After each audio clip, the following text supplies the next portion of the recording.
তরালবাজি বাংলার জনগণ বুঝে গেছে, এই তরাল দিয়ে ইসলামী শক্তিগুলোকে আর দমন করা যাবে না। ইনশাআল্লাহ সামনের দিন ইসলামের বিজয়ের দিন, ঠিক কিনা বলেন? একটা কথা মনে রাখবেন, ইসলাম আজ হোক কাল হোক বাংলার জমিনে ইসলাম প্রতিষ্ঠিত হবে। হয় তুমি সাথে থাকবে, না হয় তুমি পিছনে পড়ে যাবে, কিন্তু ইসলাম প্রতিষ্ঠিত হবে, ঠিক কিনা?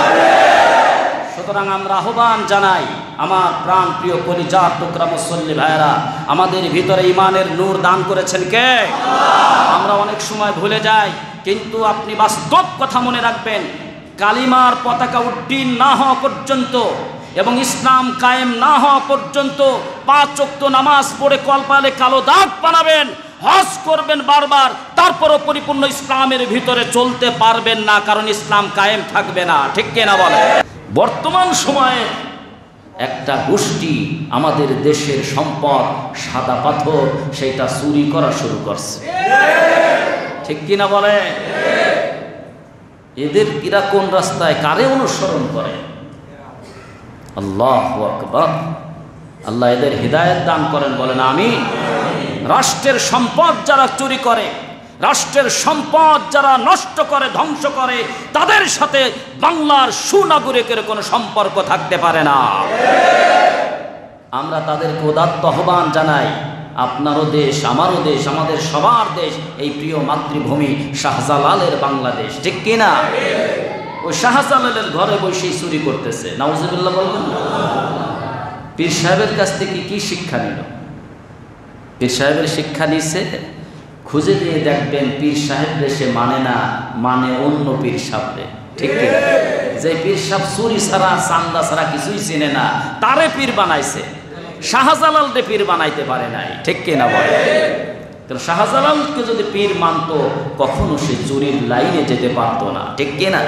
বরঞ্চ চুরি দেখার সাথে সাথে সেই চুরিকে, সেই চুরি চক্রকে সে দমন করার চেষ্টা করতো, ঠিক কিনা?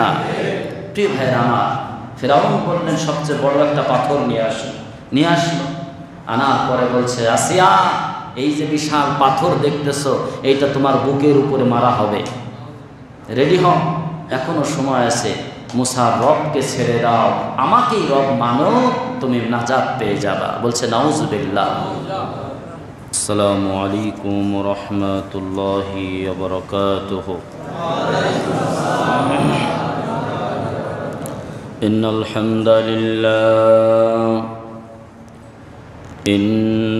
হামদালিল্লাহ ওয়া কাফা وكفى وسلام على عباده الذين اصطفى أما بعد فقد قال الله تعالى في كلامه المجيد وبرهانه التوحيد জবান খুলে সবাই পড়ুন আউযু বিল্লাহি মিনাশ শাইতানির রাজীম বিসমিল্লাহির রাহমানির রাহিম وضرب الله مثلا للذين فرعون إذ قالت رب ابن لي عندك بيتا في الجنة ونجني من فرعون وعمله ونجني من القوم الظالمين صدق الله العظيم وصدق رسوله النبي الكريم ونحن على ذلك من الشاهدين والشاكرين والحمد لله رب العالمين. وقال تعالى في شان رسوله إن الله وملائكته يصلون على النبي يا أيها الذين آمنوا صلوا عليه وسلموا تسليما اللهم صل على محمد وعلى آل محمد كما صليت على إبراهيم وعلى آل إبراهيم إنك حميد مجيد اللهم بارك على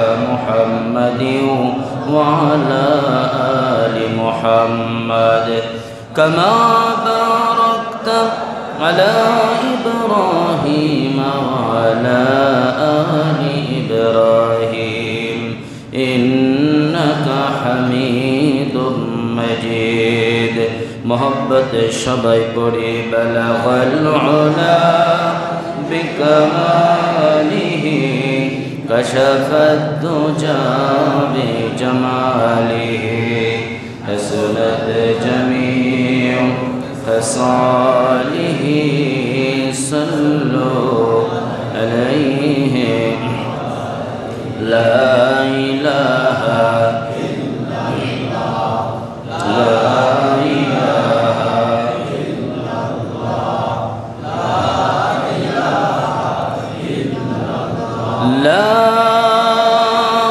إله إلا الله محمد رسول الله صلى الله عليه وسلم আলহামদুলিল্লাহ ঐতিহ্যবাহী বাইতুল মারুফ জামে মসজিদে উপস্থিত সম্মানিত মসজিদ কর্তৃপক্ষ, উপস্থিত আমার প্রাণ প্রিয় কলিজার টুকরা মুসল্লি ভাইরা, সবাইকে সফর মাসের আজকের এই পবিত্র জুমার শুভেচ্ছা, জুম্মাল মুবারক। আসসালামু আলাইকুম ওয়া রাহমাতুল্লাহি ওয়া বারাকাতুহু। শুরুতেই সে মহান রব্বে করিমের আলিশান দরবারে অনন্ত জুদ কোটি শুকরিয়া আদায় করছি যে মহান রব্বুল ইজ্জাত ওয়াল জালাল আমাদেরকে অসংখ্য অগণিত বান্দাদের মধ্য থেকে নির্বাচিত করে কবুল করে ঈমান নামের মহান দৌলত দিয়ে আল্লাহ পাক রব্বুল আলামিন জমিনের উপরে আসমানের নিচে সব থেকে শ্রেষ্ঠ এবং উত্তম ঘর মসজিদে আসার এবং বসার সুযোগ এবং তৌফিক এনায়েত করেছেন। আমরা খুশি না বেজার? আমরা সবটুকুন শুকরিয়া আদায় করব সেই মহান রব্বুল আলামিনের দরবারে। কালিমাতু শুকর এবং সুজুদ সবাই একযোগে আমরা আদায় করছি, বলছি আলহামদুলিল্লাহ। রব্বানা লাকাল হামদ হামদান কাসীরান তাইয়িবান মুবারাকান ফীহি ইয়া রাব্বি লাকাল হামদু বিল ঈমান ওয়া লাকাল হামদু বিল ইসলাম ওয়া লাকাল হামদু বিল কুরআন। প্রশংসা আদায় করলাম কার? আমাদের সমস্ত প্রশংসার মালিককে। প্রশংসা আদায় করলে খুশি হবেন কে? আমরা কাকে খুশি করতে চাই? আল্লাহ তৌফিক দিন, সবাই বলেন আমিন। লাখ কোটি তার থেকেও আরও অনেক অনেক বেশি দরুদ ও সালাম প্রেরণ করছি বিশ্ব সভার সভাপতি, বিশ্ব মানবতার মুক্তির অগ্রদূত, বিশ্ব মানবতার মহান শিক্ষক, সৈয়দুল মুরসালিন, খাতামুন নবিয়্যিন, আশরাফুল আম্বিয়া ওয়াল মুরসালিন, হাবিবুনা রাসূলুনা ইমামুনা মুহাম্মাদুর রাসূলুল্লাহ সাল্লাল্লাহু আলাইহি ওয়াসাল্লামের প্রতি। সম্মানিত হাজিরিন, বর্তমান পৃথিবীতে হক এবং বাতিলের যেই লড়াই, লড়াইটা শুধু এখনই নয়, এই লড়াইটি শুরু হয়েছে পৃথিবীর শুরু থেকে এবং কিয়ামত পর্যন্ত এই লড়াইটা চলবেই। হক এবং বাতিল, যেখানে হক আপনি বুলন্দ করতে চাইবেন, হক মানুষ জিন্দা করতে চাইবে, আল্লাহ তাআলার একনিষ্ঠ বান্দা যারা হককে জিন্দা করতে চাইবে, পাশাপাশি বাতিলপন্থী যারা, এই বাতিলপন্থীরা এই হককে সব সময় দমন করার চেষ্টা করবে। আমরা যেন এই হক বাতিলের যেই লড়াই, চিরন্তন লড়াই, এই লড়াইতে যেন আমরা হকের পথে যেন থাকতে পারি এবং হকের পথে থেকে আমরা যেন শেষ নিঃশ্বাস ত্যাগ করতে পারি।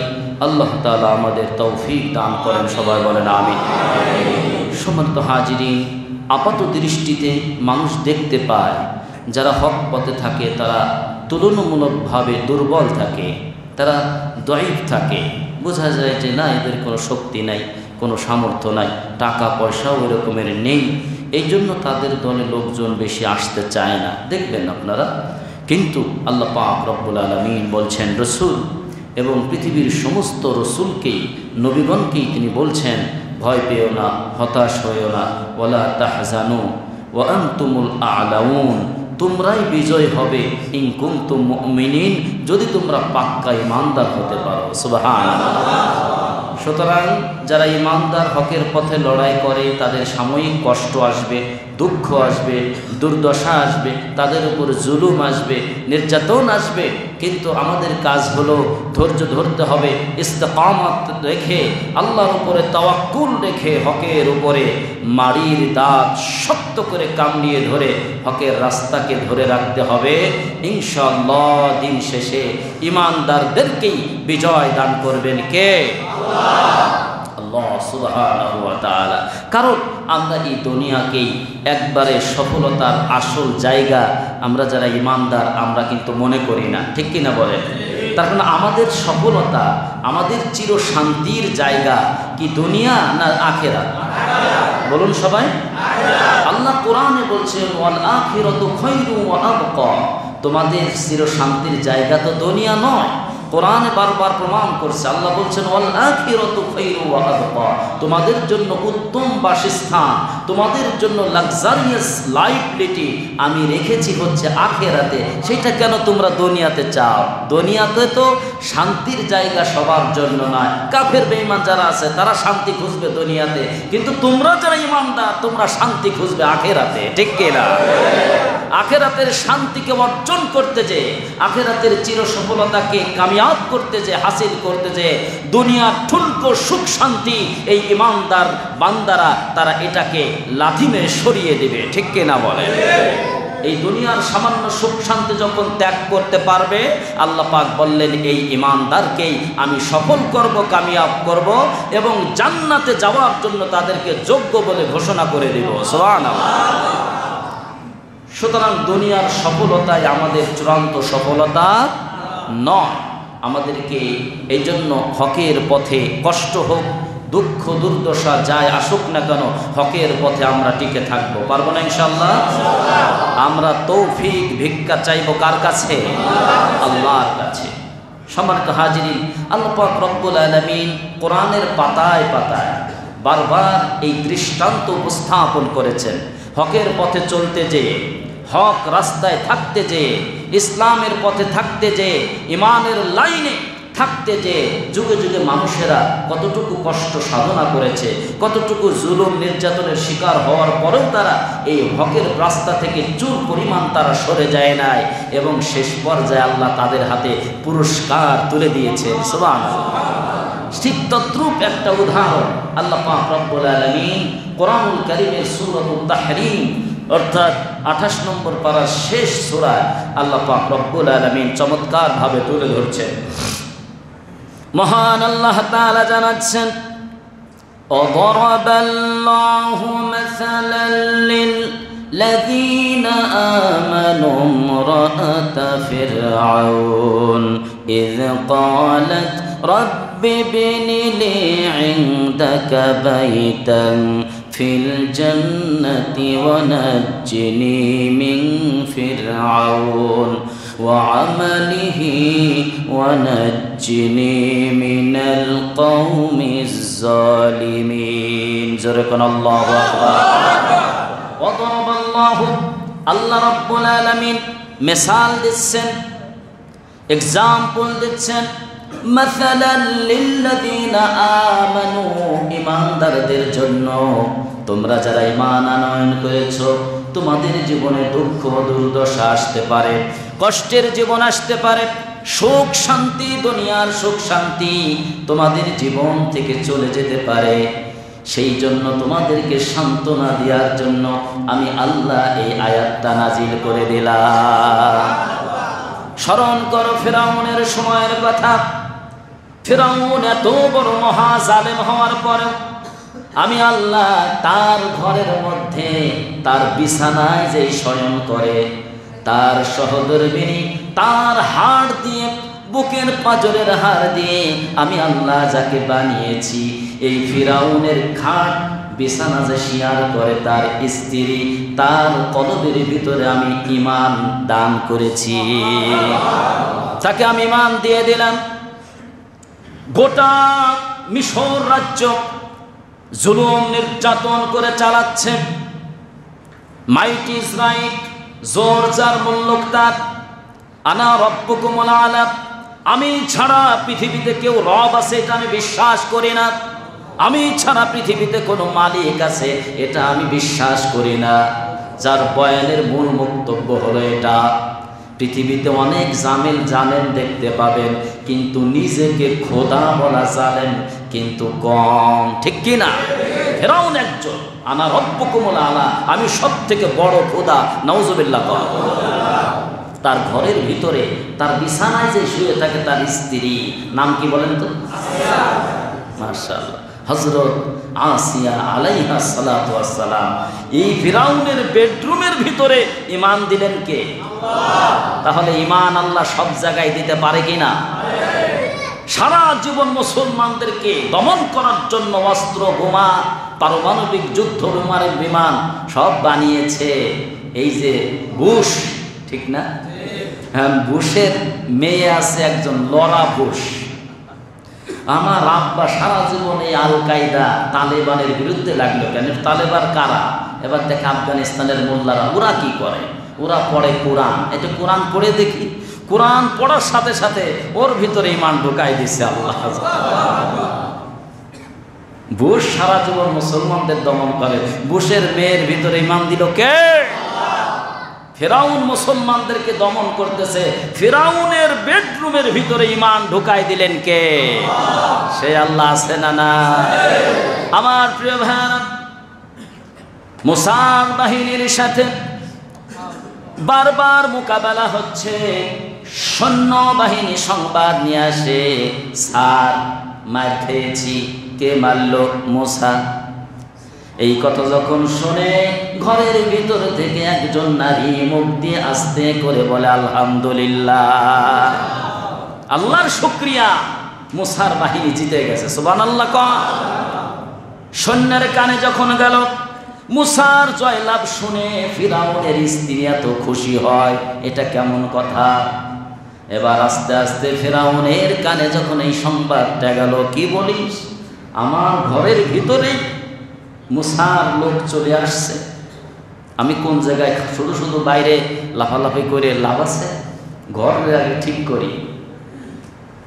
আসিয়া আলাইহা সালাতু ওয়াস সালামকে ধরা হলো, তুমি কোন রবকে মানো?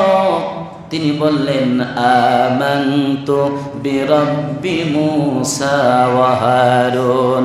মুসা আর হারুন যেই রবের দাওয়াত দেয় সেই রবের প্রতি আমি ঈমান এনেছি, সে রবকে আমি বিশ্বাস করি। তিনি বলছেন তুমি জানো না এই রাজ্যে ঘোষণা হয়ে গেছে আনা রব্বুকুমুল আলা, আমি ফিরআউন সব থেকে বড় খোদা, এটা ঘোষণা করেছে, তুমি মানো না?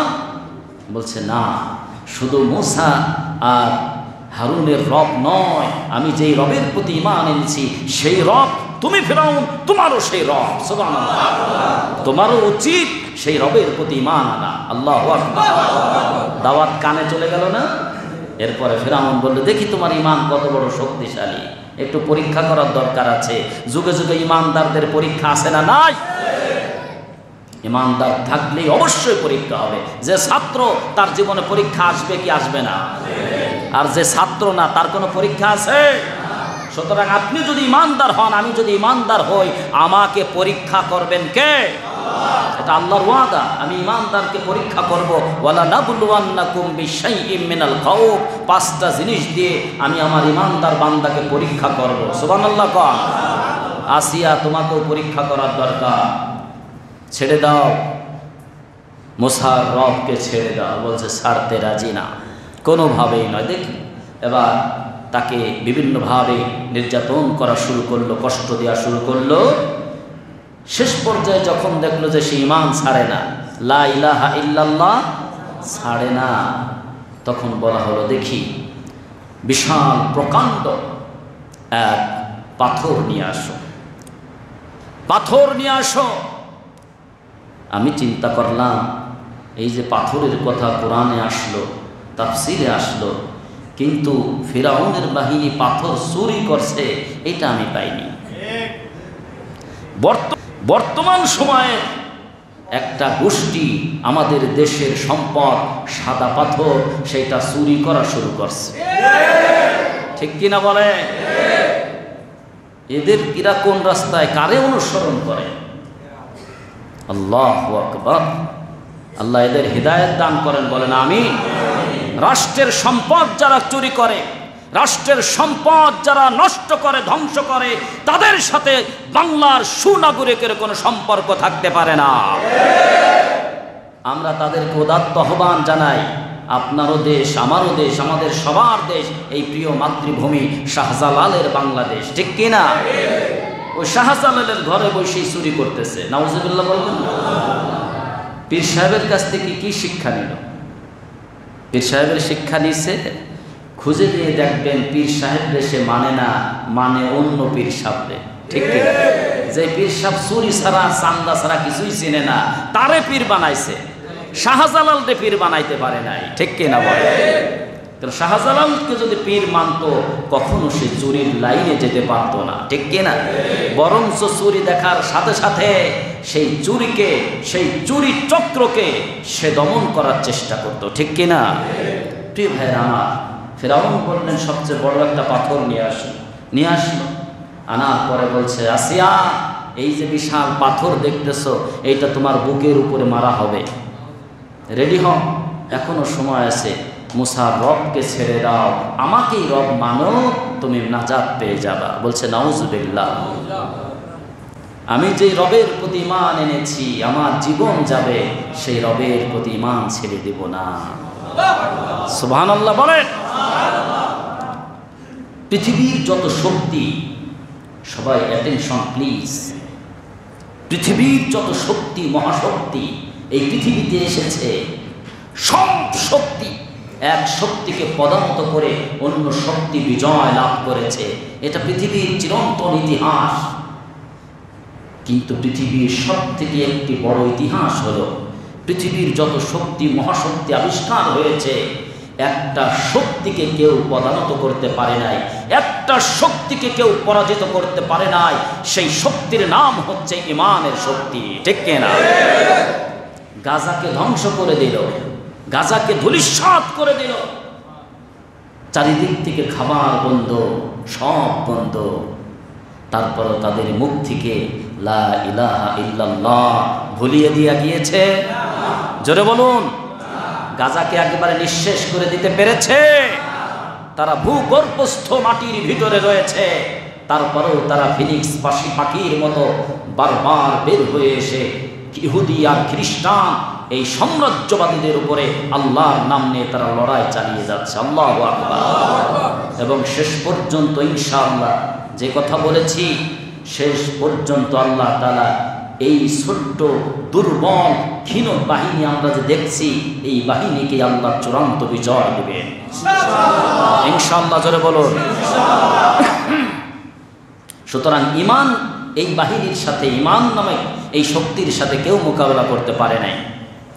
আসিয়াকে বলল ঠিক আছে, পেরেক কেড়ে দাও।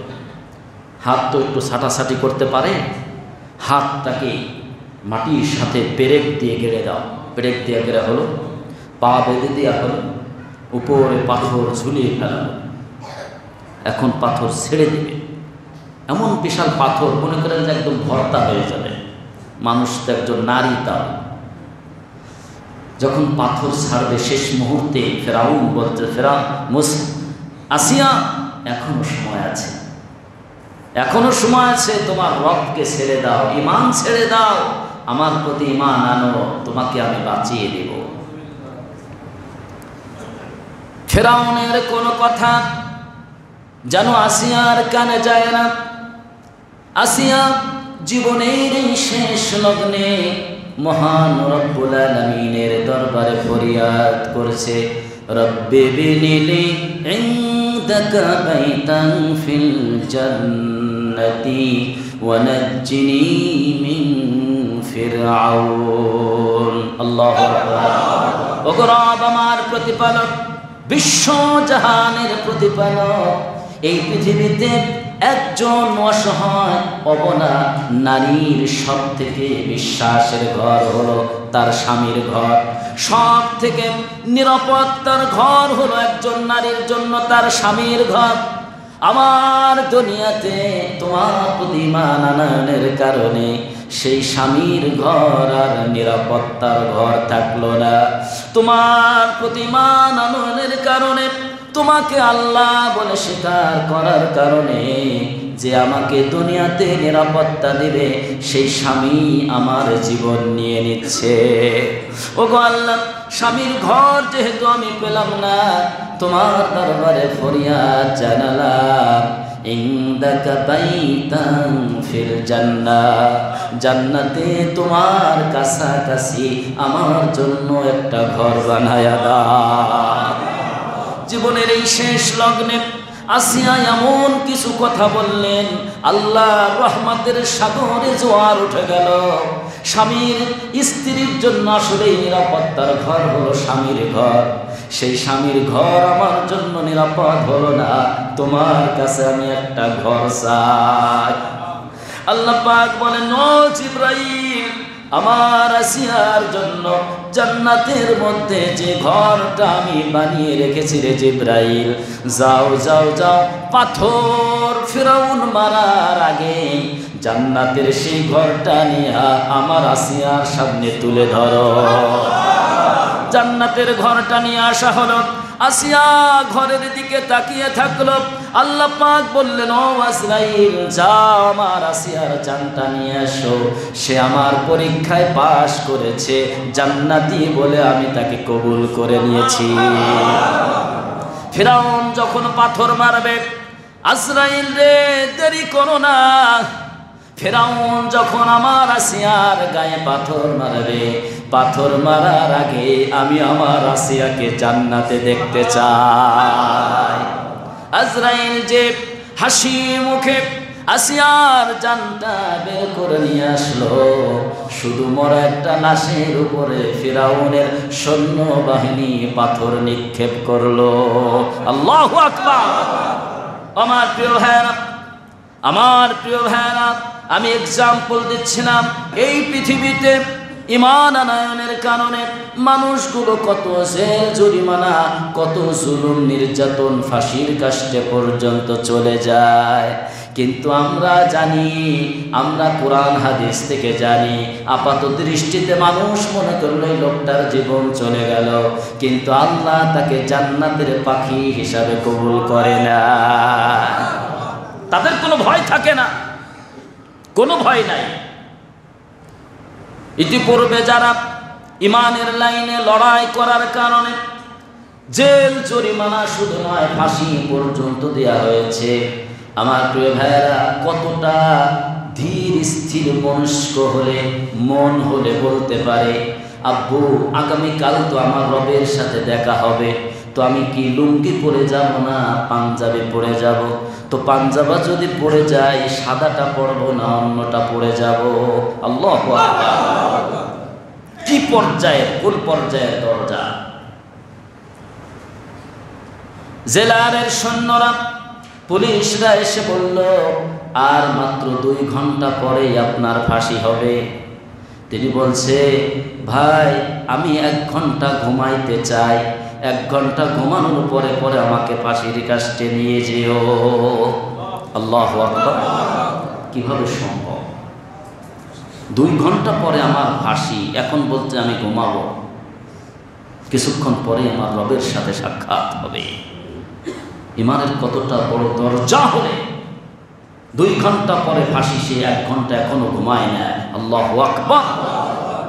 আমার প্রিয় ভাইরা, সুতরাং যুগ যুগ ধরে ইমানদারদেরকে আল্লাহ তাআলা এভাবে পরীক্ষা করেন। যারা পরীক্ষায় পাশ করে আল্লাহ তাআলা তাদেরকে জান্নাতের সার্টিফিকেট দিয়ে দেয়। ওগো আল্লাহ, যত বড় পরীক্ষা আমাদেরকে নাও, আমরা যেন এই পরীক্ষায় পাশ করতে পারি তুমি তৌফিক দাও। সবাই বলেন আমিন।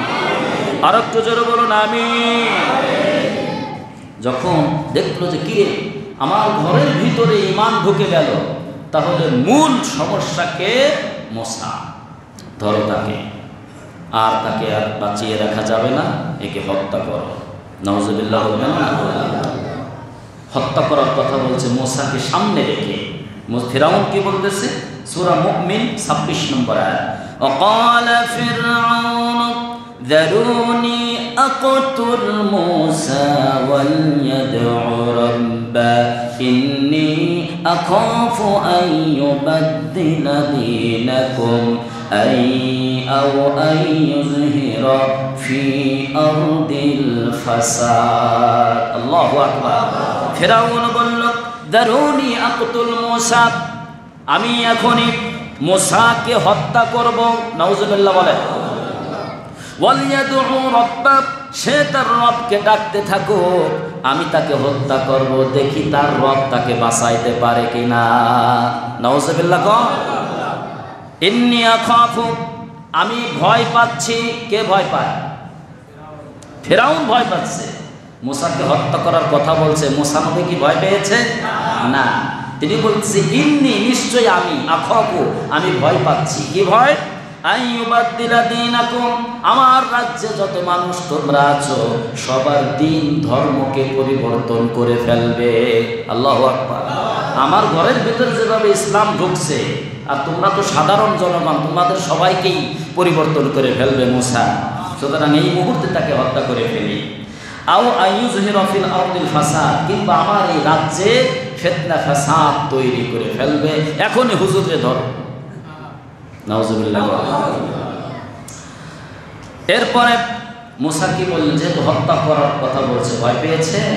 আল্লাহর নবী মুসা আলাইহিস সালাতু ওয়াস সালাম, রাগ যদি হতো তাহলে টুপি ভেদ করা নাই, পাগড়ি ভেদ করে চুল সোজা হয়ে দাঁড়িয়ে যেত। আল্লাহু আকবার।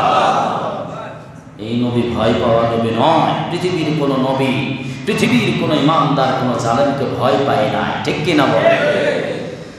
মুসা বললেন, قال موسى إني عذت بربي وربكم من كل متكبر لا يؤمن بيوم الحساب। কিয়ামতের দিবসের প্রতি যার ঈমান নাই এবং যে সব সময় অহংকারী করে, দাম্ভিকতা দেখে, এই সব কিছু থেকে আমার রব তুমি আমার জন্য যথেষ্ট, আমি তোমার সাহায্য প্রার্থনা করলাম। সুবহানাল্লাহ বলে। আমার প্রিয় ভাইরা, ঠিক এই মুহূর্তে যখন মুসা নবীকে হত্যা করার জন্য দৃঢ় মন মানসিকতা করলো ফিরাউন, ফিরাউনের বংশের ভিতরেও একজন ইমানদার, তিনি পুরুষ লোক, তার ভিতরেও ইমান দিয়ে দিছে কে? আল্লাহু আকবার বলবেন না? দেখেন কি বলে, وقال رجل مؤمن من آل فرعون يكتم إيمانه। আল্লাহু আকবার। মিন আলি ফিরাউন মানে ফিরাউনের বংশের, ফিরাউনের বংশের। ওয়াকালা রাজুলুন, একজন মানুষ, মুমিন, সে ঈমানদার। সুবহানাল্লাহ। ইয়াকতুমু ঈমানাহু, এতদিন পর্যন্ত তার ঈমানকে তিনি লুকিয়ে রেখেছিলেন। সুবহানাল্লাহ বলবেন না? যখন সরাসরি হক আর বাতিলের যুদ্ধ শুরু হয়ে গেছে, তখন আল্লাহর হুকুম, এখন আর ঈমান লুকিয়ে রাখবে না, এখন প্রকাশ করে দাও। সুবহানাল্লাহ। অনেক সময় ঈমানকে মাঝে মাঝে লুকিয়ে রাখতে হয়। কোরআন হাদিস দ্বারা প্রমাণ আছে না নাই? বলুন, আছে না নাই? স্বয়ং আমাদের নবী করিম সাল্লাল্লাহু আলাইহি ওয়াসাল্লাম 3 বছর কালিমার দাওয়াত দিয়েছেন, প্রকাশ্যে না গোপনে? আওয়াজ করে বলুন। আল্লাহর নবী তিনি কেন আস্তে আস্তে গোপনে দাওয়াত দিবেন? এটা আল্লাহর নিজাম, আল্লাহর ফয়সালা যে তুমি নবী হতে পারো, কিন্তু তারপরেও তোমাকে এই কৌশল হিকমত অবলম্বন করে 3 বছর কালিমার দাওয়াত একটু চুপি সারে দাও, গোপনে গোপনে দাও। সুবহানাল্লাহ। যখন একটা পর্যায়ে চলে আসবে, আমি তোমাকে জানাবো, পর্যায়ে চলে আসবে ওয়ানদির আশিরাতাকাল আকরাবিন, তখন আমি অর্ডার দিয়ে দেব ইসলামের দাওয়াত এখন আর গোপনে নয়, ইসলামের দাওয়াত এখন প্রকাশ্যে দিতে হবে। ঠিক কিনা বলে? কথা বললেই যখন এই ইসলামের দল, আমি ইসলামিক দল করি, দল করার সাথে সাথে ওদিক যে টাকা চুরি, ধর্ষণ, রাহাজারি, কারো কোনো বিচার নাই। খালি যদি একজন বলে আমি ইসলামী দল করি, সাথে সাথে ওরে ধরে ফেলে। ঠিক কিনা বলে? কি এরকম একটা পরিবেশ ছিল না? সেই সময় অনেক মানুষ গোপনে করেছে যে আমি একজন ইসলামী আন্দোলনের লোক, আমি চাই আল্লাহর জমিনে আল্লাহর দ্বীন প্রতিষ্ঠা হোক, কিন্তু এই কথাটা প্রকাশ্যে বলার মতো পরিবেশ ছিল না। ঠিক কিনা বলে? সেই সময় অনেক মানুষ গোপনে চলেছে, কিন্তু যখন আল্লাহ প্রকাশ করে দিয়েছেন যে এখন তো সময় ভালো, এখন তুমি তোমার এই ইসলামী আন্দোলনের সৈনিক, তুমি সেটা প্রকাশ করে দাও। সুবহানাল্লাহ। এখন যখন প্রকাশ করছে, তখন আবার এই জড়বাদী যারা আছে, ইসলামকে পছন্দ করে না, তারা বলে সারা জীবন ইসলামী লোকরা গুপ্ত রাজনীতি করছে। কি রাজনীতি? গুপ্ত রাজনীতি। দেখেন, বারবার যত ইসলামী আন্দোলন, তাদেরকে যে কোনো একটা ট্রম দিয়ে, যে কোনো একটা ট্রমা দিয়ে, যে কোনো একটা বাজে নাম দিয়ে তাদেরকে বারবার হেয় করার চেষ্টা করা হয়। ঠিক কিনা বলে? আগের যেই মনে করেন যারা রুলে ছিল, যারা সরকার ছিল, ইসলামী লোক দেখার সাথে বাজে ধরনের কিছু নাম দিয়েছেন, বলেন? এর জন্ম হলো 90-র পরে, তারপরেও তার রাজাকার মাজাকার বলছে কিনা? এর বেটা তো স্বাধীনতার যুদ্ধ ওর বাপ মারি বিয়ে হয়নি, তারপরেও তারা কি রাজাকার বলার কোনো মানে আছে? বলেন? কারণ ও ইসলামী আন্দোলন করে ওর একটু হেয় করতে হবে, ওকে সমাজে খারাপ করে দেখাতে হবে, এই ট্রলগুলো করত। বর্তমান সময় আবার যখন দেখলো যে না, পরিবেশ ভালো, এখন যেই বন্ধুরা দেখলো এই খারাপ নাম যদি না দেই, তাহলে ইসলামী লোকগুলো উপরে উঠে যেতে পারে। এই জন্য ওনারা এতদিন সঙ্গী ছিল, সাথে ছিল, এখন যখন আলাদা হয়ে গেছে, এখন ওনারা বলতেছে না হুজুররা জঙ্গি, নাউজুবিল্লাহ। নতুন করে ওনারা ট্রল শুরু করছে। ট্রলবাজি বাংলার জনগণ বুঝে গেছে, এই ট্রল দিয়ে ইসলামী শক্তিগুলোকে আর দমন করা যাবে না। ইনশাআল্লাহ সামনের দিন ইসলামের বিজয়ের দিন। ঠিক কিনা বলে? একটা কথা মনে রাখবেন, ইসলাম আজ হোক কাল হোক, বাংলার জমিনে ইসলাম প্রতিষ্ঠিত হবে। হয় তুমি সাথে থাকবে, না হয় তুমি পিছনে পড়ে যাবে, কিন্তু ইসলাম প্রতিষ্ঠিত হবে। ঠিক কিনা? সুতরাং আমরা আহ্বান জানাই, আমার প্রাণ প্রিয় কলিজার টুকরা মুসল্লি ভাইয়েরা, আমাদের ভিতরে ইমানের নূর দান করেছেন কে? আমরা অনেক সময় ভুলে যাই, কিন্তু আপনি বাস্তব কথা মনে রাখবেন, কালিমার পতাকা উড্ডীন না হওয়া পর্যন্ত এবং ইসলাম কায়েম না হওয়া পর্যন্ত 5 ওয়াক্ত নামাজ পড়ে কলপালে কালো দাগ বানাবেন, হজ করবেন বারবার, তারপরও পরিপূর্ণ ইসলামের ভিতরে চলতে পারবেন না, কারণ ইসলাম কায়েম থাকবে না। ঠিক কিনা বলে? কিভাবে? ফর এক্সাম্পল, ছোট্ট একটা উদাহরণ দেই। আমাদের ব্যাংকে লেনদেন করা লাগে কিনা? সবাই বলুন। ব্যাংকে লেনদেন করা লাগে, কিন্তু আমি 5 ওয়াক্ত নামাজ পড়ি। ঠিক কিনা বলে? আমি সব সময় রোজা রাখি, আমি হালাল হারাম বেঁচে চলার জন্য চেষ্টা করি, কারণ আমি রসুলের উম্মত, আমি এক আল্লাহর গোলাম, আমি সুদের সাথে সম্পৃক্ত হব না। ঠিক কিনা বলে? এমন কোন ব্যাংক দেখান, বাংলার জমিনে এমন একটা ব্যাংক দেখান সুদি কারবার নাই, পারবেন দেখাইতে? ইসলামী ব্যাংক যারা নাম দিয়েছে তাদের উদ্দেশ্য ভালো, হুজুর আমরা সুদ মুক্ত চলতে চাই, কিন্তু আমরা নিরুপায়। আমরা কি নিরুপায়? আমাদের কোনো উপায় নেই, কারণ ওই বাংলাদেশ ব্যাংক যেইটা রুলসে সবাইকে চলতে হবে, ওই রুলস মানতে গেলে এই কিছু লেনদেন অটোমেটিক চলে আসে, করার কিছু নাই। আপনি বিনা সুদে একটা জায়গায় টাকা রাখবেন, জমা রাখবেন, ওরা তো সবসময় সুদের কাজ করছে, অল টাইম সুদের কাজ করে যাচ্ছে। সুতরাং আমার নামাজ পড়ে কপালে কালো দাগ, আমি পাঞ্জাবি পড়ি, জুব্বা পড়ি, কিন্তু বাধ্য হয়ে আমি সুদের সাথে জড়িত হয়ে যাচ্ছি। আল্লাহ হেফাজত করেন, বলেন আমিন। সুতরাং আমি একজন মুসলিম হিসাবে আমি যদি প্রকৃত ইসলাম মোতাবেক চলতে চাই, এই জমিনের উপরে ইসলাম কায়েম করার দরকার আছে না নাই? সুতরাং আল্লাহ বলছেন তুমি যদি ব্যাংক বানাও, এই যাকাত ভিত্তিক কোরআনের রুলস অনুযায়ী যে নিয়ম দিয়েছি এই নিয়ম অনুযায়ী ব্যাংক বানাও, যত লোন টোন মানুষ নেবে কোনো সুদ হবে না। সুবহানাল্লাহ। প্রিয় ভাইরা আমার, আশুলিয়ার থানায়, আশুলিয়ার একজন মনে করেন পৌরসভায়, সাভার পৌরসভার একজন মেয়র থাকেন কিনা? মেয়র যদি চিন্তা করেন আমি সবাইকেই আজকে শরবত খাওয়াবো, আমার পৌরসভার ভিতরে যারা আছে উনি কি পারবে? সবাইকে শরবত হঠাৎ করে খাওয়াতে পারবে? ওনার কাছে একটা সিস্টেম আছে। প্রত্যেক পৌরসভায় পানির বিশাল টাঙ্কি থাকে কিনা? কারণ ওই জায়গায় যায় যদি বলে তাড়াতাড়ি 100 বস্তা চিনি ছেড়ে দাও, কি ছেড়ে দাও?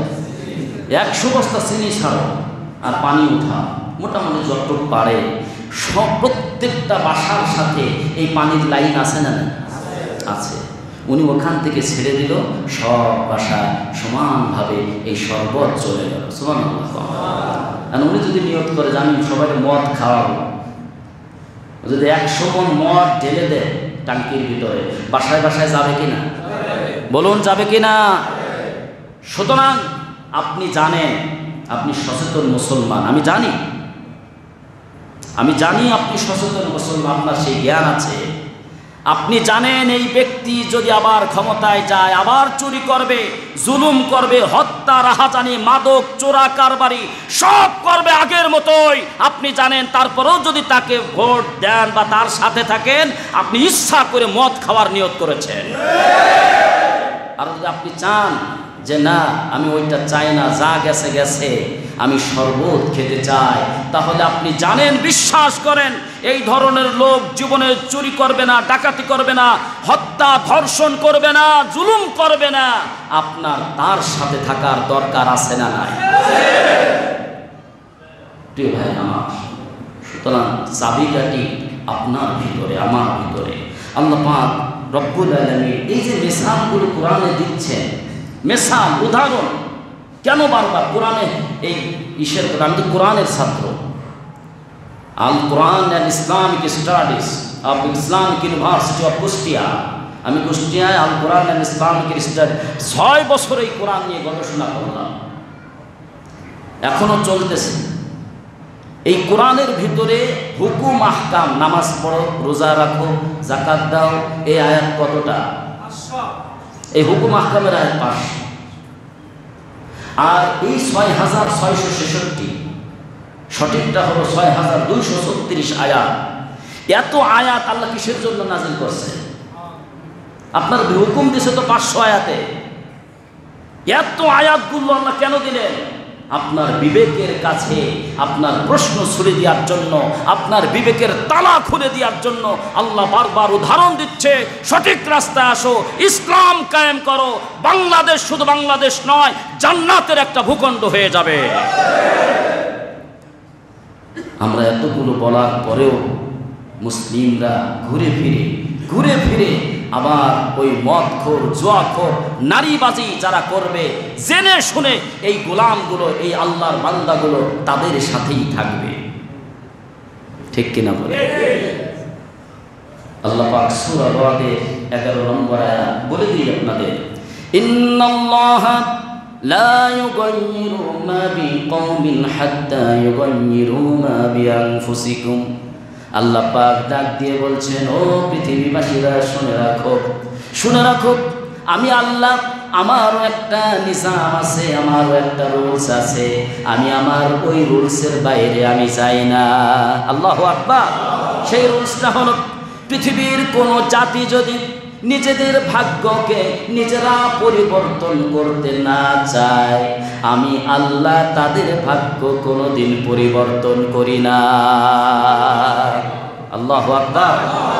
এয়াতকে আমি বানাই বললাম? সূরা রাদের কত নম্বর? 11। খুলে দেখবেন, আল্লাহ তাআলা ওই জাতির ভাগ্য পরিবর্তন করে না যেই জাতি ভাগ্য পরিবর্তনের জন্য নিজেরা চেষ্টা করে না। এইসব আয়াতগুলো আপনাদের বিবেকের কাছে ছেড়ে দিলাম। আপনি কোন রাস্তায় থাকবেন বা আমরা কোন রাস্তায় থাকব, আল্লাহ পাক সেই সঠিক শিক্ষা, সেই সঠিক বুঝ আমাদেরকে নেওয়ার তৌফিক দান করেন, বলেন আমিন। আখির দাওয়ানা আলহামদুলিল্লাহি রাব্বিল আলামিন। যারা কাবলাল জুম্মার সুন্নাত